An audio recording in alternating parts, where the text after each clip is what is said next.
Welcome to Financial Buzz Market Weekly. I'm RK Walker here at the New York Stock Exchange, bringing you a review of this week's stock market. On Monday, factory orders for January rose 1.2% on top of the prior month's 1.3% gain. Traders placed expectations of a March rate hike at 86%, while reports of North Korea firing ballistic missiles, some of which landed in Japan's exclusive economic zone, caused investors to take pause. The Dow Industrials closed down 51 points.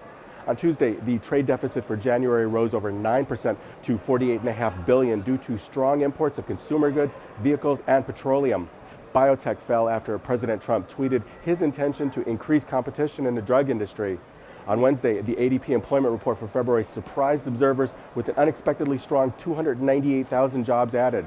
Non-farm productivity for the second estimate of the fourth quarter held steady at 1.3%, and unit labor costs also remained at 1.7%, while the EIA petroleum status report for the week ending March 3rd showed crude oil inventories gaining 8.2 million barrels, its ninth straight week of gains. In response, U.S. crude plunged over 5% to a three-month low of $50.28 a barrel, and the Dow Industrials closed down 69 points. On Thursday, jobless claims for the week ending March 4th rose 20,000 to 243,000, and import prices for February rose 0.2%, while export prices rose 0.3%. On Friday, non-farm payrolls for February came in at a very strong 235,000. The unemployment rate fell slightly to 4.7%, and average hourly earnings rose 0.2%. Markets opened slightly higher on the news. Clothing retailer Express released its fourth quarter results, showing net sales dropping 11% to $678 million and net income decreasing to $22 million from $56 million a year ago. Comparable store sales fell 13%. In addition, the company also warned of continuing pressure on results for its latest quarter. Shares fell 12% on the news.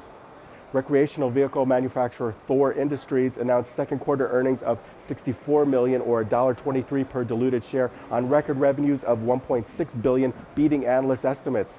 Gross profit increased 42% to $211 million, though gross profit margins decreased to 13.3% in the second quarter compared to 15.3% in the prior year period, due primarily to acquisition-related dilution.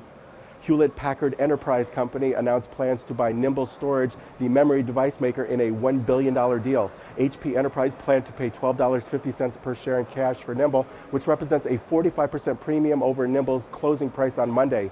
In addition, HP Enterprise will pay out Nimble's unvested equity awards of $200 million.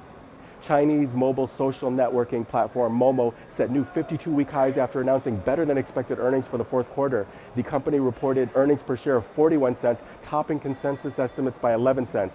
The company's revenues increased 524% year over year to $246 million, beating analysts' expectations of $195 million. Net income increased to $83 million in the fourth quarter from $6 million in the same period last year. This is Financial Buzz Market Weekly. I'm RK Walker, and I'll see you again next week.